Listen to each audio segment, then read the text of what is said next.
Bapak, Ibu, Saudara-saudari sekalian yang diberkati Tuhan.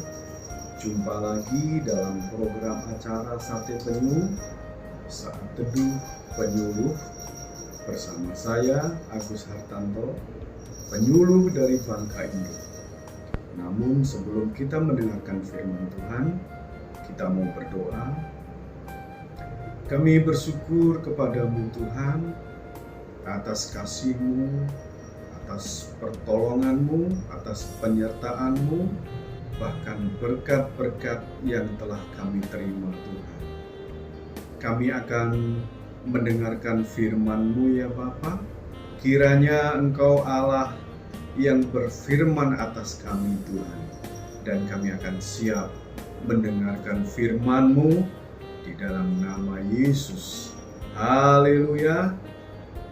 Amin. Judul renungan malam ini adalah yang membuat kita kuat. Kita akan membaca firman Tuhan yang terdapat dari Matius 16 ayat ke-18. Begini bunyi firman-Nya. Dan aku pun berkata kepadamu, engkau adalah Petrus, dan di atas batu karang ini aku akan mendirikan jemaatku, dan alam maut tidak akan menguasainya.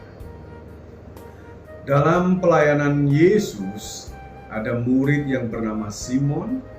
Nama Simon diganti dengan nama Petrus. Simon artinya buluh.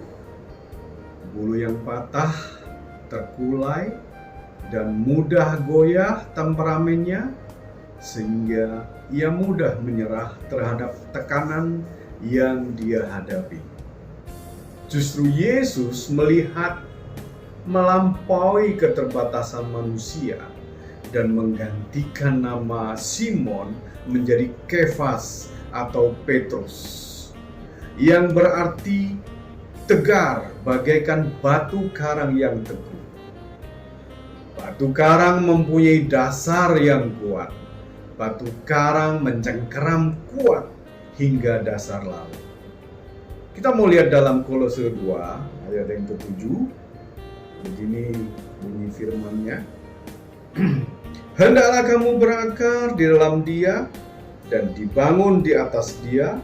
Hendaklah kamu bertambah teguh dalam iman yang telah diajarkan kepadamu, dan hendaklah hatimu melimpah dengan syukur. Ada 3 perintah Tuhan agar kita, yang pertama, kamu berakar di dalam Dia. Hendaklah kamu berakar di dalam Dia, berarti akar selain menyerap nutrisi juga berfungsi sebagai menahan berdirinya tumbuhan. Kalau kita mau berakar di dalam Dia, yaitu Yesus Kristus, kita akan menjadi kuat karena Yesus sumber kehidupan. Yang kedua, kamu bertambah teguh dalam iman. Iman adalah dasar dari segala sesuatu yang kita harapkan, dan iman adalah bukti dari segala sesuatu yang tidak kita lihat. Kalau iman dan pengharapan kita ada di dalam Dia, Allah lah yang menjamin hidup kita. Allah lah sumber kekuatan kita. Dan yang ketiga, hendaklah hatimu melimpah dengan syukur. Karena dengan mengucap syukur, sebenarnya kita memperlihatkan kualitas pertumbuhan rohani kita. Penampakan pertumbuhan rohani kita sekaligus juga menunjuk kepada kualitas kedewasaan kita. Nah, seandainya hidup kita dalam masalah, seandainya hidup kita dalam kesulitan, seandainya hidup kita dalam persoalan, dalam pergumulan, kita mempunyai pergumulan yang berat, tetaplah berakar di dalam Tuhan. Bertambah teguh dalam iman, hatimu melimpah dengan syukur. Dengan begitu kita akan menikmati janji Tuhan. yang terdapat di dalam Efesus 4 ayat ke-14 sampai 15. Sehingga kita bukan lagi anak-anak yang diombang-ambingkan oleh rupa-rupa angin pengajaran, oleh permainan palsu manusia dalam kelicikan mereka yang menyesatkan, tetapi dengan teguh berpegang kepada kebenaran di dalam kasih, kita bertumbuh di dalam segala hal ke arah Dia, Kristus, yang adalah kepala.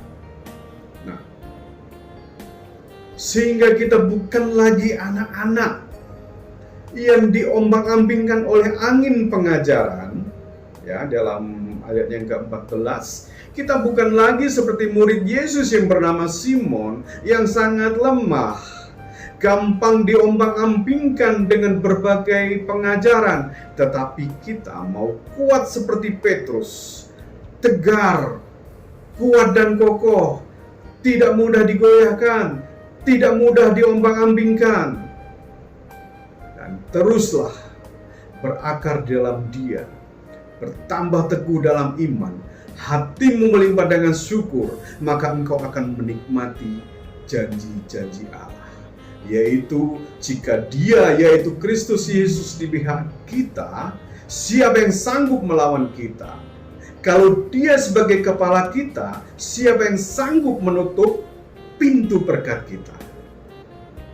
Amin. Dan kita mau berdoa. Terima kasih Tuhan, terima kasih Yesus atas firman-Mu yang mengajarkan bahwasanya kami harus tetap berakar di dalam-Mu, bertambah teguh dalam iman, dan hati kami boleh melimpah dengan ucapan syukur. Dan dengan begitu kami akan menikmati janji-janji berkat-Mu Tuhan. Kami akan menikmati janji-janji yang begitu indah yang Engkau berikan kepada kami Tuhan. Dan kalaupun sebentar lagi kami akan beristirahat Tuhan, kami yakin Engkau Allah yang menjagai kami, dan kami akan bangun dengan tubuh yang sehat, tubuh yang kuat. Semuanya itu akan kami pergunakan memuji, memuliakan Engkau saja ya Bapa. Terima kasih Tuhan, terima kasih Yesus. Hanya di dalam nama Yesus kami sudah berdoa dan mengucap syukur. Haleluya. Amin.